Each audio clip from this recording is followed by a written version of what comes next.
The C-SPAN networks bring you long-form public affairs programming from the nation's capital and are a public service of your television provider. C-SPAN, created by cable. Mr. President, the podium is yours. Thank you, Carol.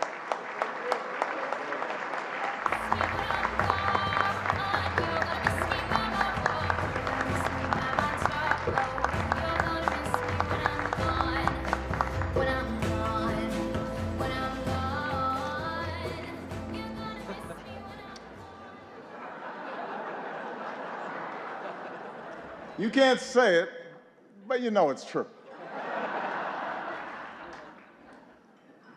Good evening, everybody. It is an honor to be here at my last, and perhaps the last, White House Correspondents' Day.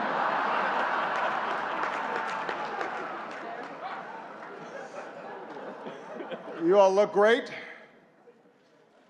The end of the Republic has never looked better.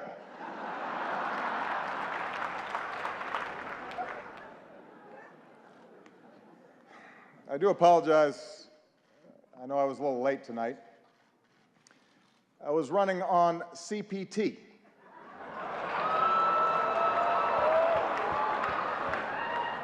Which stands for jokes that white people should not make.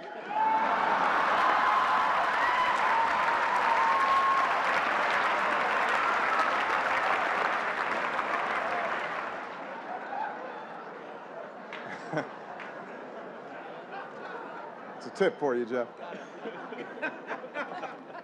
Anyway, here we are. My 8th and final appearance at this unique event. And I am excited. If this material works well, I'm going to use it at Goldman Sachs next year.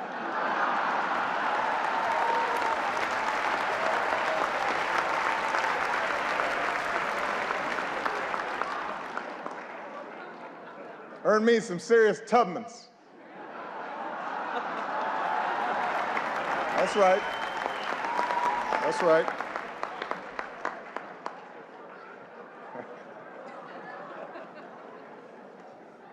My brilliant and beautiful wife, Michelle, is here tonight.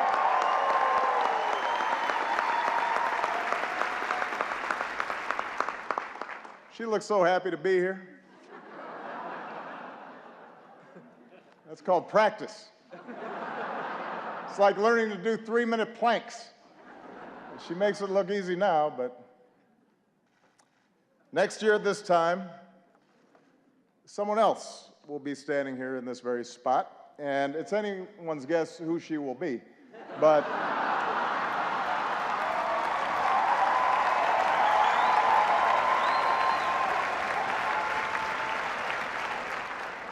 standing here, I can't help but be reflective, a little sentimental. 8 years ago, I said it was time to change the tone of our politics. In hindsight, I clearly should have been more specific.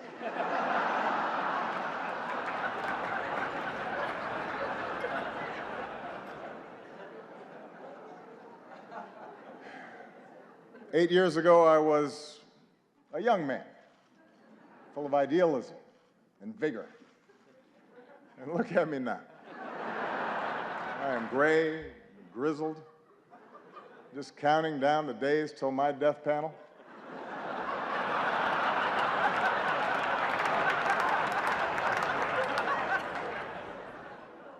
Hillary once questioned whether I'd be ready for a 3 a.m. phone call. Now I'm awake anyway because I got to go to the bathroom. I'm up.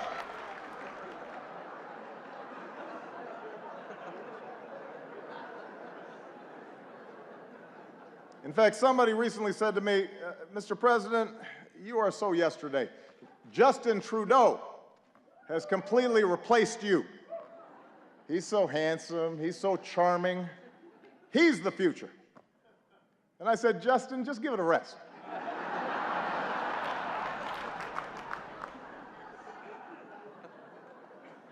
I resented that.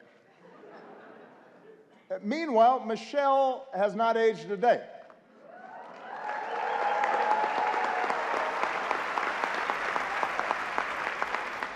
The only way you can date her in photos is by looking at me. Take a look. Here we are in 2008. Here we are a few years later. And this one is from 2 weeks ago.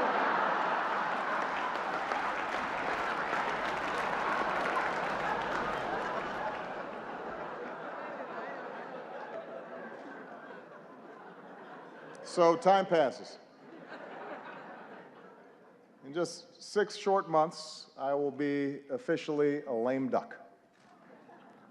Which means Congress now will flat out reject my authority. And Republican leaders won't take my phone calls. And this is going to take some getting used to. It's a curveball. I don't know what to do with it.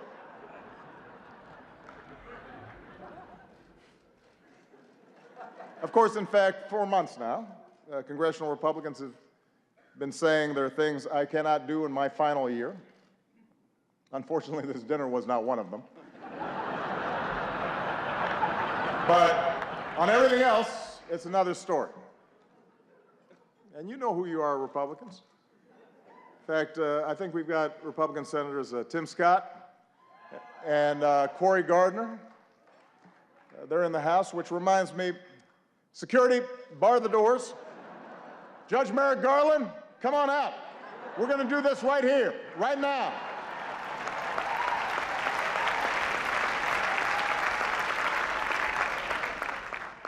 It's like the Red Wedding.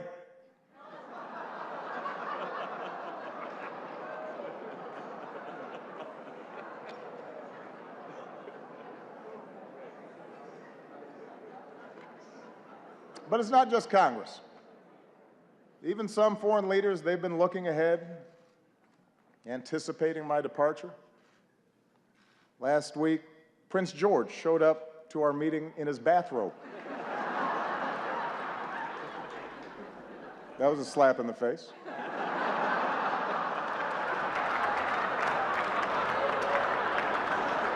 A clear breach of protocol. Although while in England, I did have lunch with Her Majesty the Queen, took in a performance of Shakespeare, hit the links with David Cameron, just in case anybody is still debating whether I'm black enough. I think that settles the debate.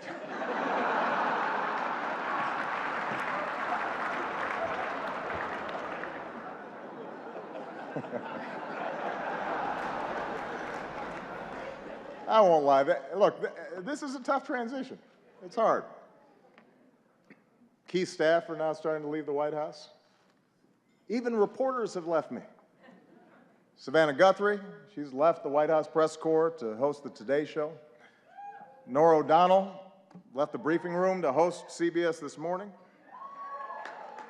Jake Tapper left journalism to join CNN.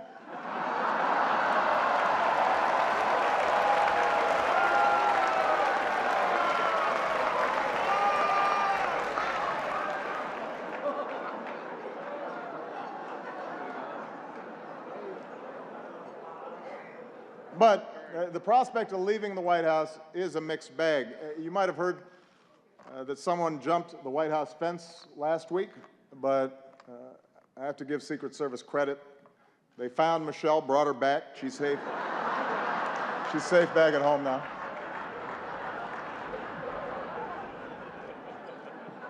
It's only 9 more months, baby.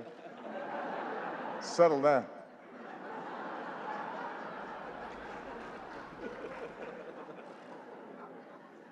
And yet somehow, despite all this, despite the churn, in my final year, my approval ratings keep going up. The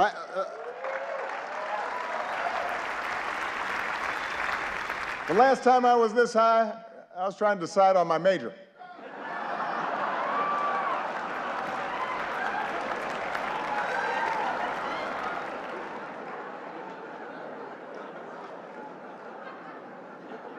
And here's the thing, I haven't really done anything differently. So it's odd. Even my aides can't explain the rising poll numbers. What has changed? Nobody can figure it out.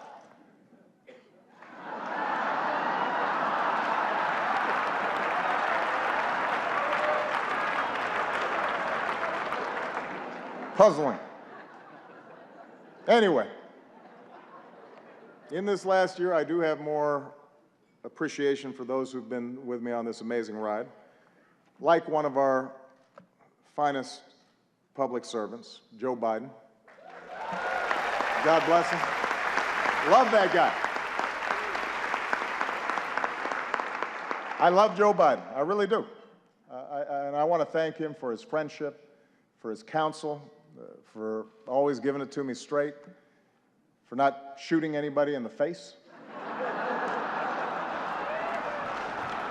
Thank you, Joe.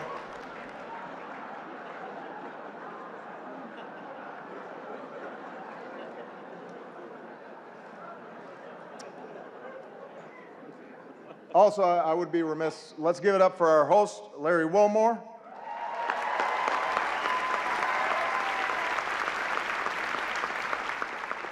Also known as one of the two black guys who's not Jon Stewart. You're the South African guy, right? I love Larry. And his parents are here, who are from Evanston, which is a great town. I also would like to acknowledge some of the award-winning reporters that we have with us here tonight. Rachel McAdams, Mark Ruffalo, Leah Schreiber. Thank you all for everything that you've done. I'm just joking. As you know, Spotlight is a film, a movie, about investigative journalists with the resources and the autonomy to chase down the truth and hold the powerful accountable. Best fantasy film since Star Wars. Look, that was maybe a cheap shot. I understand the news business is tough these days. It keeps changing all the time. Every year at this dinner, somebody makes a joke about BuzzFeed, for example, changing the media landscape. And every year the Washington Post laughs a little bit less hard.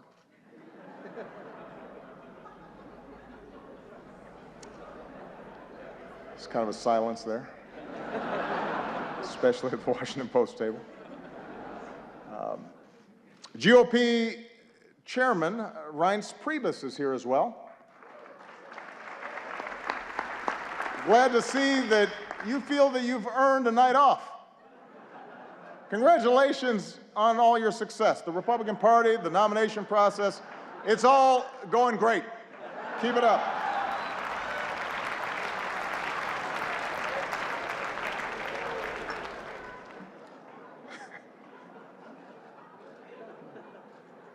Kendall Jenner is also here, and we had a chance to meet her backstage. She seems like a very nice young woman. I'm not exactly sure what she does, but I am told that my Twitter mentions are about to go through the roof.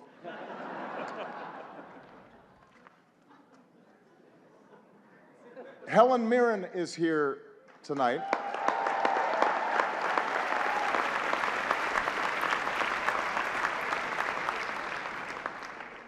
I don't even have a joke here. I just think Helen Mirren is awesome.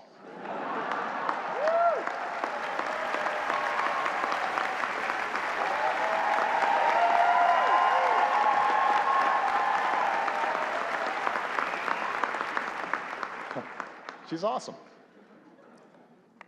Sitting at the same table, I see Mike Bloomberg.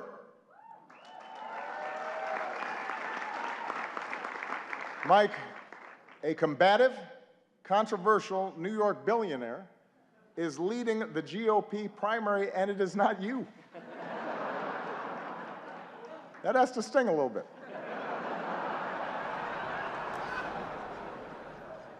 Although it's not an entirely fair comparison between you and the Donald. After all, Mike was a big city mayor. He knows policy in depth. and he's actually worth the amount of money that he says he is.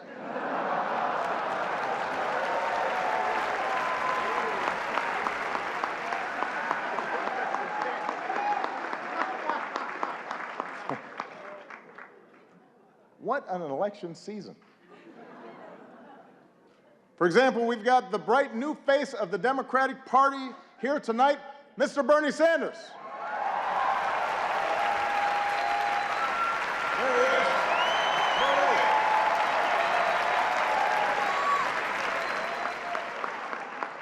Bernie, you look like $1 million. Or to put it in terms you'll understand, you look like 37,000 donations of $27 each.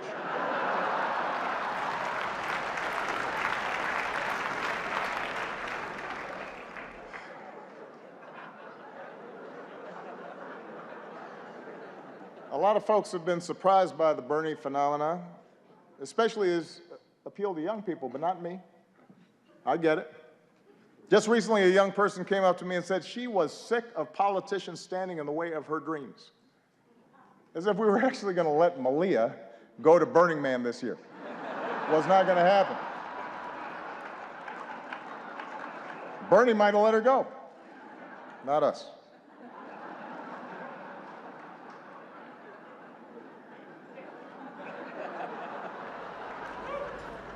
I am hurt, though, Bernie, that you've been distancing yourself a little from me. I mean, that's just not something that you do to your comrade.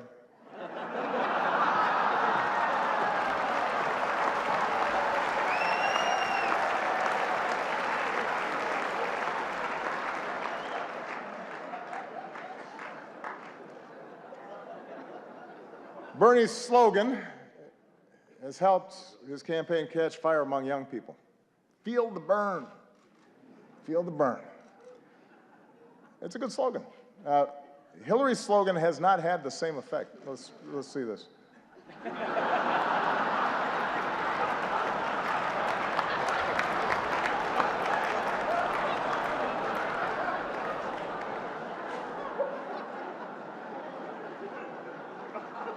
Look, I've said how much I admire Hillary's toughness, her smarts, her policy chops, her experience. You've got to admit it, though. Hillary trying to appeal to young voters is a little bit like your relative who just signed up for Facebook. Yeah. Dear America, did you get my poke? Is it appearing on your wall? I'm not sure I'm using this right. Love, Aunt Hillary.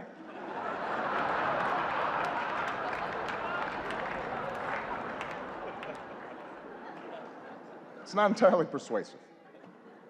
Meanwhile, on the Republican side, things are a little more, how shall we say this, a little more loose. Just look at the confusion over the invitations to tonight's dinner. Guests were asked to check whether they wanted steak or fish, but instead, a whole bunch of you wrote in Paul Ryan.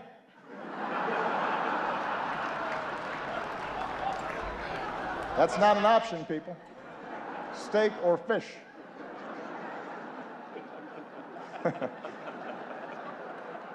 You may not like steak or fish,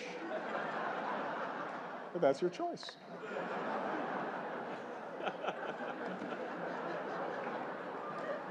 Meanwhile, some candidates aren't polling high enough to qualify for their own joke tonight.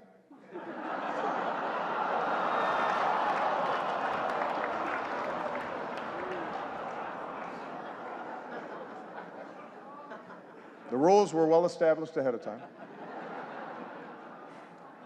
And then there's Ted Cruz. Ted had a tough week. He went to Indiana, Hoosier country, stood on a basketball court, and called the hoop a basketball ring.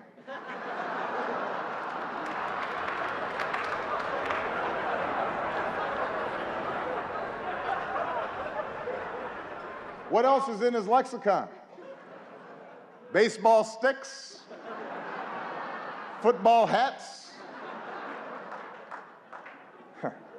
But sure, I'm the foreign one.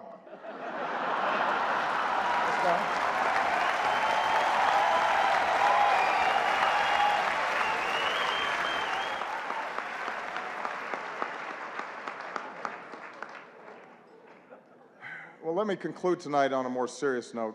I want to thank the Washington Press Corps. I want to thank Carol for all that you do. You know, the free press is central to our democracy, and nah, I'm just kidding. You know I've got to talk about Trump. Come on.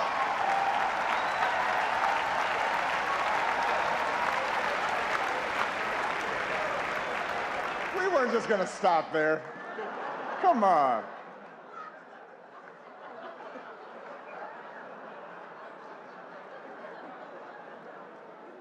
Although I am a little hurt that he's not here tonight. We had so much fun the last time. And it is surprising. You've got a room full of reporters, celebrities, cameras, and he says no. Is this dinner too tacky for the Donald? What could he possibly be doing instead? Is he at home eating a Trump steak? Tweeting out insults to Angela Merkel? What's he doing?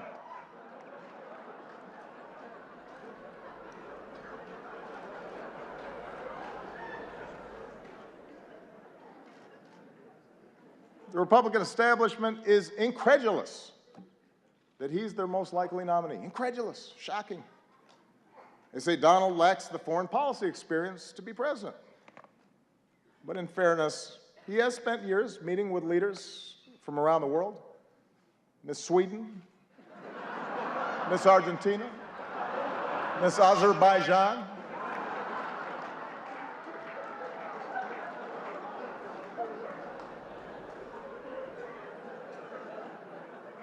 And there's one area where Donald's experience could be invaluable, and that's closing Guantanamo. Because Trump knows a thing or two about running waterfront properties into the ground.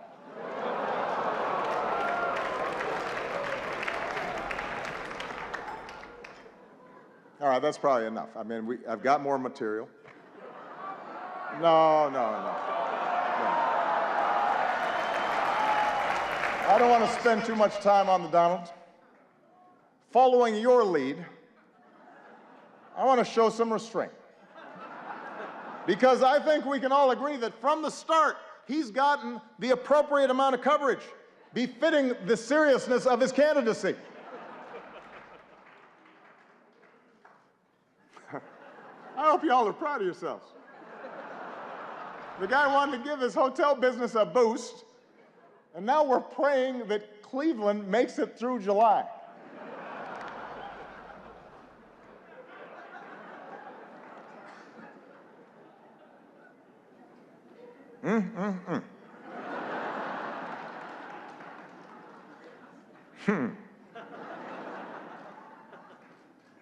As for me and Michelle, we've decided to stay in D.C. for a couple more years.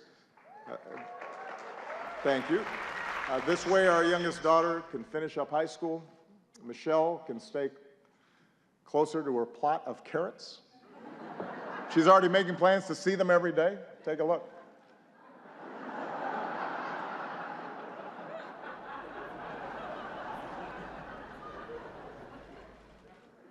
But our decision has actually presented a bit of a dilemma because traditionally presidents don't stick around after they're done. And it's something that I've been brooding about a little bit. Take a look. The Obamas are staying in D.C. for 2 years after the president leaves office. He's about to go from commander-in-chief to couch commander. You, Chuck Todd. What am I going to do in D.C. for 2 years? You've got a real dilemma, Mr. President. I can't go every day, can I? Which you like better, these or these? Joe, they're the same. They capture different moods. Joe, I need some focus here. Comes in there during aviator time, thinks everything. I'm sorry, what's that? I said, Mr. President, that you had to be practical. And look, you can drive again. You're going to need a license. You love sports. Why don't you volunteer to work for one of the teams around here? Is this the Washington Wizards? I understand you're looking for some coaching help. Let's just say I coached my daughter's team a few times. Hello? Hello?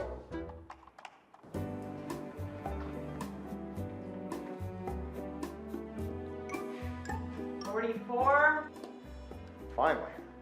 So I'm going to be in D.C. for a while, and I thought I'd take up driving again. What's the name? Barack Hussein Obama. Yikes. Well, since you don't have a driver's license, you're gonna need a birth certificate. Really? Really. It's real. Is it? It's real. But is it? Oh, Michelle left her phone. Let's see here. Huh. She's got Snapchat. Obamacare is great, and it's really working. Sign up now. Breaking news. Michelle Obama in hot water after posting this video earlier today. Obamacare is great, and it's really working. Sign up now.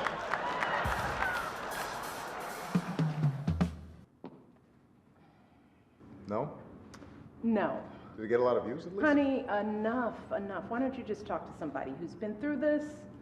I gotta go to Soul Cycle. She's right. I know who I need to talk to. Hey, it's Barack. Listen, can we get together? Now that is a great move. Yeah, it's good for me. It's good for me.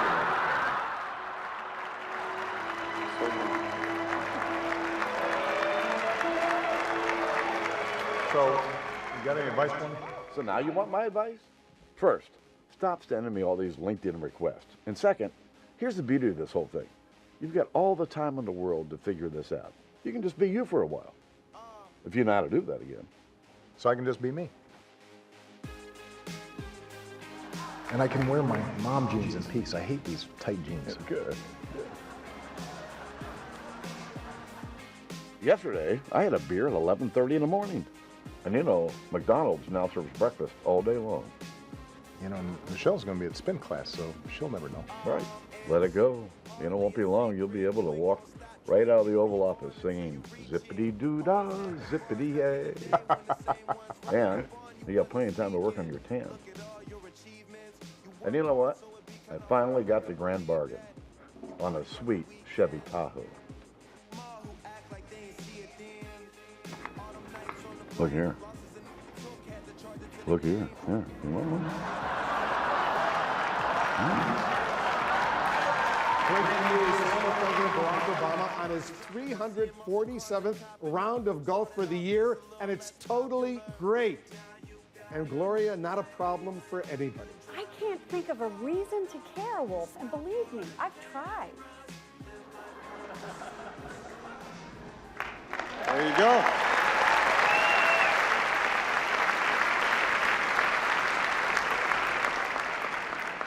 I am still waiting for all of you to respond to my invitation to connect to LinkedIn. But I know you have jobs to do, which is what really brings us here tonight. I know that there are times that we've had differences, and that's inherent in our institutional roles. It's true of every president and his press corps. But we've always shared the same goal, to root our public discourse in the truth, to open the doors of this democracy, to do whatever we can to make our country and our world more free and more just. And I've always appreciated the role that you have all played as equal partners in reaching these goals. Our free press is why we once again recognize the real journalists who uncover the horrifying scandal and brought some measure of justice for thousands of victims throughout the world. They are here with us tonight. Sasha Pfeiffer, Mike Resendez, Walter Robinson, Matt Carroll, and Bed Brandley Jr. Please give them a big round of applause.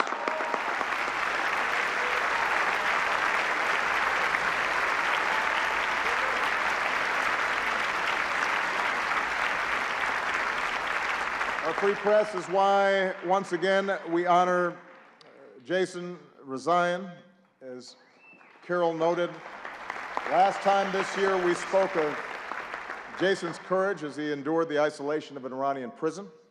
This year we see that courage in the flesh, and it's a living testament to the very idea of a free press, and a reminder of the rising level of danger and political intimidation and physical threats faced by reporters overseas.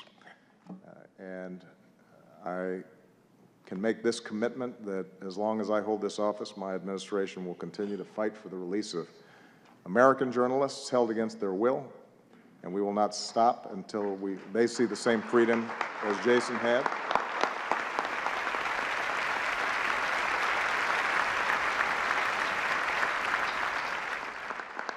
At home and abroad, journalists, like all of you, engage in the dogged pursuit of informing citizens and holding leaders accountable and making our government of the people possible. And it's an enormous responsibility. And I realize it's an enormous challenge at a time when the economics of the business sometimes incentivize speed over depth, and when controversy and conflict are what most immediately attract readers and viewers. The good news is there's so many of you that are pushing against those trends. And as a citizen of this great democracy, I am grateful for that. For this is also a time around the world when some of the fundamental ideals of liberal democracies are under attack, and when notions of objectivity and of a free press and of facts and of evidence are trying to be undermined, or in some cases ignored entirely. And in such a climate, it's not enough just to give people a megaphone. And that's why your power and your responsibility to dig and to question and to counter distortions and untruths is more important than ever. Taking a stand on behalf of what is true does not require you shedding your objectivity. In fact, it is the essence of good journalism. It affirms the idea that the only way we can build consensus, the only way that we can move forward as a country, the only way we can help the world mend itself is by agreeing on a baseline of facts when it comes to the challenges that confront us all. So this night is a testament to all of you who've devoted your lives to that idea, who push to shine a light on the truth every single day. So I want to close my final White House Correspondents' Dinner by just saying thank you. I'm very proud of what you've done. It has been an honor and a privilege to work side by side with you to strengthen our democracy. And with that, I just have two more words to say. Obama out.